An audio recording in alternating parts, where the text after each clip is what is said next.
Good evening everyone, कैसे हैं आप सब लोग। मैं हूं आपका दोस्त राहुल और मैं दूंगा आपको सीडीपी का प्रैक्टिस सेट।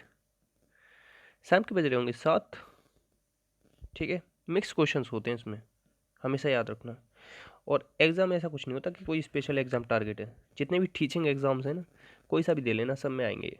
पहले क्वेश्चन से स्टार्ट करेंगे। पहला क्वेश्चन है, लेखन शिक्षण में प्रतिलेख। पहले तो ये पता होना चाहिए प्रतिलेख क्या होता है, श्रुतलेख क्या होता है और अनुकरण क्या होता है। ठीक है, देखो प्रतिलेख क्या होता है कि कोई भी पुस्तक के कुछ अंश को देखकर लिखना, इसे कहेंगे प्रतिलेख। अध्यापक बोलता है और छात्र लिखते हैं, इसे श्रुतलेख कहेंगे। कौन सा? श्रुतलेख। ठीक है, एक छात्र बोलता है, ये तो अनुकरण हो जाएगा। और स्मरण के आधार पर लिखना, तो ये संस्मरण हो जाएगा। क्या हो जाएगा? संस्मरण। ठीक है, आंसर क्या हो जाएगा इसका? ए। नेक्स्ट नेक्स्ट है आपका, कक्षा शिक्षण में सबसे अधिक आवश्यक शिक्षक सामग्री होती है श्यामपट्ट। देखो, चाहे कोई सा भी स्कूल हो, उसमें ना क्लास में कुछ हो या ना हो, श्यामपट्ट तो जरूर होगा। रेडियो जरूरी नहीं हो चार्ट जरूरी नहीं, ग्रामोफोन जरूरी, मगर ये जो श्यामपट्ट है, ये आपकी ना बेसिक नीड है। ठीक है, और अब देखो, जो डिजिटल डिजिटल ब्लैक बोर्ड, ये मिशन किसने चालू किया है? अभी कल परसों ही किया है, तमिलनाडु ने। 2-4 दिन पहले का ही करंट अफेयर क्वेश्चन है। नेक्स्ट, अच्छा, जो नई शिक्षा नीति है उसको किसने लागू किया सबसे पहले? जो आपकी 2000 नई शिक्षा नीति कब आई है? 2020 में आई है। तो वो जो नई शिक्षा नीति 2020 में आई है, उसे सबसे पहले लागू किया है हिमाचल ने। और ये क्वेश्चन ना जरूर पूछा जाया करेगा, तो याद रख लेना ये। मानचित्र जो होता है ना, किस प्रकार के अधिगम का साधन है? मानचित्र जो दिखाई देता है, क्या उससे सुनाई भी देता है? उसे तो कुछ सुनाई नहीं देता मानचित्र से। तो श्रव्य श्रव्य काट दो, दृश्य लगा दो। आगे बढ़ जाओ।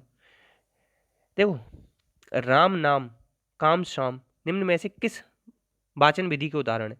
तो देखो, इनमें ध्वनि सेम लग रही है ना, राम नाम काम शाम, ध्वनि क्या लग रही है? सेम लग रही है, तो ध्वनि शाम में हो जाएगा। ठीक है, और वर्ण क्या होते हैं? वर्ण आपके दो तरीके के होते हैं, स्वर और व्यंजन। स्वर आपके 11 होते हैं, व्यंजन आपके 33 होते हैं। इसमें मात्रक जो होते हैं वो 10 होते हैं, अमात्रक 1 होता है। ठीक है, नेक्स्ट। अब देखो, कह रहा है भाषा शिक्षण में क्या सहायक है? भाषा शिक्षण में व्याकरणिक नियम। तो व्याकरणिक नियमों पर तो कभी जोर नहीं देते, शुद्ध भाषा पे जोर दे देते हैं थोड़ा। मगर सबसे ज़्यादा सहायक है निदान और उपचार, और ये किसके अंतर्गत आते हैं? फॉर्मेटिव असेसमेंट के अंतर्गत। ठीक है, फॉर्मेटिव असेसमेंट वो होता है जो साल भर चलता रहता है।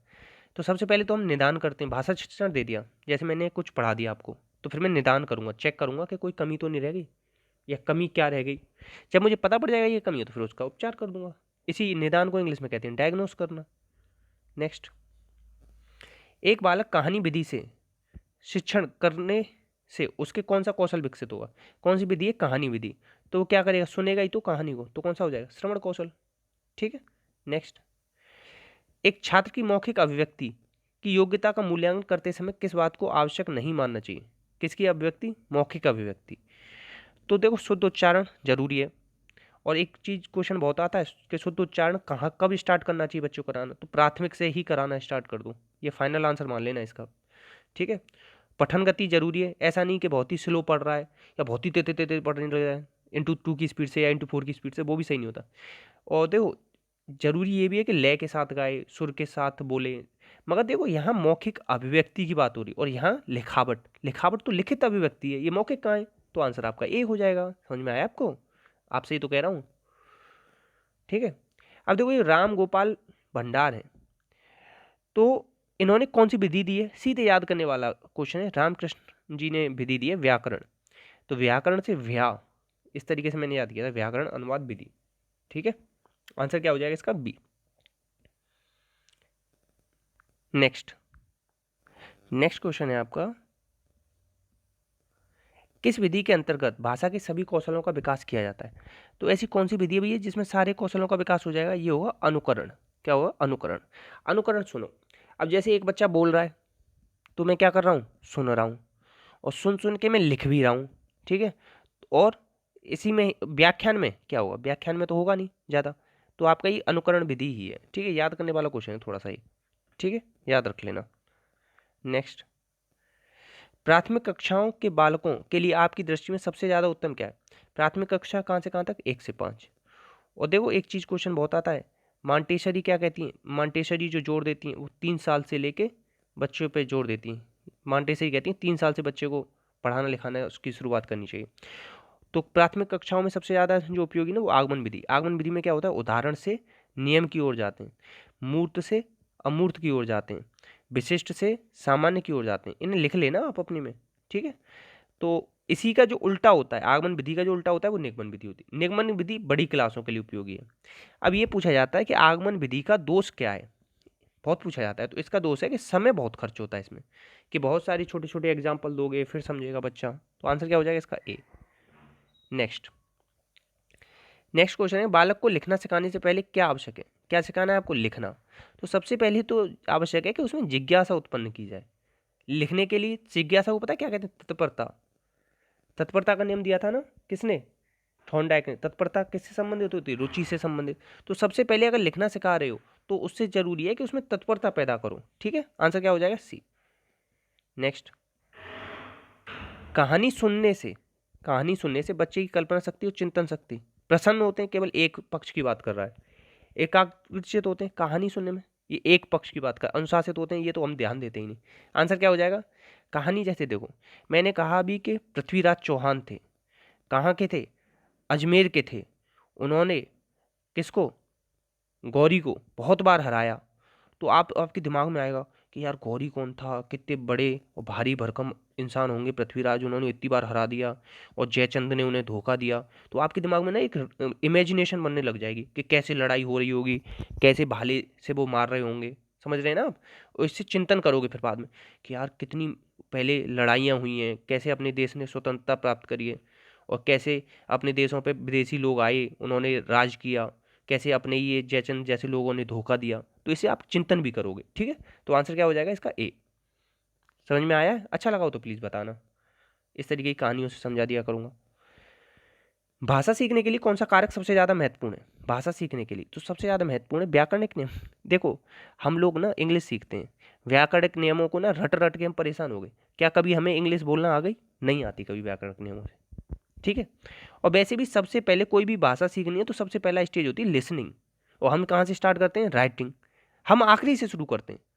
इंजन है आगे, हम पीछे से शुरुआत कर रहे हैं, तो कैसे आ जाएगी कोई लैंग्वेज, ठीक है। तो आंसर क्या होगा इसका? समृद्ध भाषिक वातावरण होना चाहिए अगर कोई भी आप सिखाना चाह रहे हो कोई भी भाषा, ठीक है।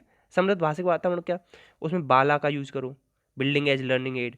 आप उसमें ना समृद्ध वातावरण दो, मतलब सब लोग उसी भाषा में बोलो। तो इससे क्या होगा कि वो भाषा ना जल्दी आप बच्चा सीख जाएगा, ठीक है। आंसर क्या होगा इसका? बी। नेक्स्ट, बच्चे विद्यालय आने से पहले, विद्यालय कब आता है? 5 साल का बच्चा आता है। तो जब वो विद्यालय आता है ना तो अपनी बोलचाल की भाषा के अनुभवों से लैस होता है। मतलब क्या? वो अपनी बातचीत तो कर ही सकता है, अपना तो बहुत सारी काम कर सकता है, अपने तो नाम वगैरह ले लेता है, समझने लग जाता है चीज़ों को, ठीक है। तो आंसर क्या हो जाएगा इसका? डी, ठीक है। आंसर क्या हो जाएगा इसका? डी। अब जैसे कह रहा है कोई भी भाषा नहीं बोल सकते, ऐसा थोड़ी ना बच्चा भाषा बोलने लग जाता है। अब 2 वर्ष का जो 1.5 वर्ष मतलब 18 महीने का बच्चा ही 2 शब्द बोलने, 18 वर्ष शब्द बोलने लग जाता है। 10 से 12 महीने में वो 1 शब्द बोलने लग जाता है, 1 से 2 शब्द, ठीक है। सब कुछ सीख लेता है, ऐसा थोड़ी ना सब कुछ सीख ले। सब कुछ सीख लेता तो स्कूल ही क्यों आता या विद्यालय क्यों आता?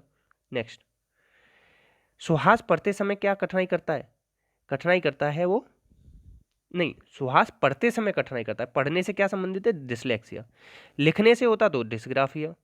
अगर वो कह देता गणित से संबंधित है तो डिस्कैलकुलिया। अगर वो कह देता उसे तनाव हो रहा है भैया तो क्या हो जाता है? डिस्थीमिया। आंसर क्या हो जाएगा इसका? डिसलेक्सिया, ठीक है। और ये जितनी भी है ना, ये इसे कहते हैं लर्निंग डिसेबिलिटी। इसकी सबसे पहले बात कही थी सैमुअल किर्क ने। इसे भी याद रखना है, बहुत पूछा गया है, ठीक है भैया, जरूर कर लेना। भाइयों और बहनों पढ़ लो बहुत ज़्यादा, जितना ज़्यादा हो सके। भाषा अर्जन, देखो एक होता है अर्जन, एक होता है अधिगम। दोनों अलग अलग कौन से? अर्जन किसका करते हैं? अपनी मातृभाषा का करते हैं। अधिगम किसका करते हैं? जो सेकंड लैंग्वेज, जो जैसे कि आपने अगर सेकंड लैंग्वेज में इंग्लिश सीखना चाह रहे हो तो उसका क्या करोगे आप? अधिगम करोगे। मातृभाषा का क्या करोगे? अर्जन करोगे। ये क्या होती है? स्वाभाविक होती है। अधिगम में क्या करनी पड़ती है? आपको मेहनत करनी पड़ती है, ठीक है। तो शिक्षक की आवश्यकता उपस्थिति की मांग करती है। अभी समझ में नहीं आ रहा, देखो ये मिल गया।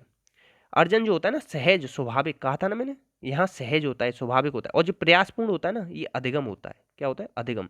ये कौन सी होती है? सेकंड लैंग्वेज, जो भी आप सीखना चाह रहे हो, कोई भी सेकंड लैंग्वेज सीख लो मातृभाषा के अलावा, उस सब में प्रयास करना पड़ेगा आपको, ठीक है।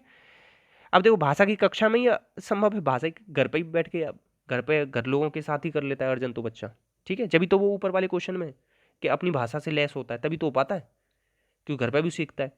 आंसर क्या हो जाएगा इसका? सी। नेक्स्ट, प्रत्येक पाठ के आरंभ होना चाहिए, किससे होना चाहिए? प्रस्तावना से होना चाहिए, ठीक है। नेक्स्ट, अब ये कह रहा है कि भाषा के आधारभूत कौशल कौन से? देखो कुछ ना याद रहे ना तो सब पढ़ें लिखें, सब पढ़ें लिखें, इस लाइन को याद कर लेना। सा से होता है सुनना, बा से होता है बोलना, पढ़ने से पढ़ना, लिखने से लिखना। आंसर हो जाएगा डी। ये होते हैं भाषा के कौशल। कौशल कितने होते हैं? 4। कैसे होते हैं? अंतः संबंधित। कैसे होते हैं? अंतः संबंधित। ये क्वेश्चन बहुत आया है तो आप याद रख लेंगे इसे भी, ठीक है। नेक्स्ट क्वेश्चन है आपका, लेखन कौशल के विकास में सबसे कम प्रभावशाली क्या है? लेखन कौशल के प्रभाव में तो ये हो जाएगा कौन सा? चित्रांकन। लेखन की बात कर रहा है, यहाँ लेख आ रहा है, लेखन की बात कर रहा है, यहाँ लेख आ रहा है, यहाँ लेख आ रहा है, इन तीनों में तो लेख आ ही रहा है। अब इसमें लेख आ रहा है, नहीं आ रहा है, तो चित्र बनाने की बात कर रहा है, तो आंसर क्या हो जाएगा इसका? ए। नेक्स्ट, इतने ही क्वेश्चन थे तो आप ये बताएंगे। आज आपका क्वेश्चन है कि पियाजे ने कितनी स्टेज दी हैं, और पियाजे की स्टेज में ईगोसेंट्रिक या अहम केंद्रित बच्चा किस अवस्था में होता है, और पियाजे कहाँ के निवासी थे, और पियाजे ने कुत्ते पर प्रयोग किया या बिल्ली पे, या इन दोनों के अलावा और किसी पे किया था? इन दोनों पे नहीं किया, और किसी पे किया उसने, तो किस पे किया उसका जवाब दे देना आप। बाकी अपनों का ध्यान रखना। जय हिंद, जय भारत।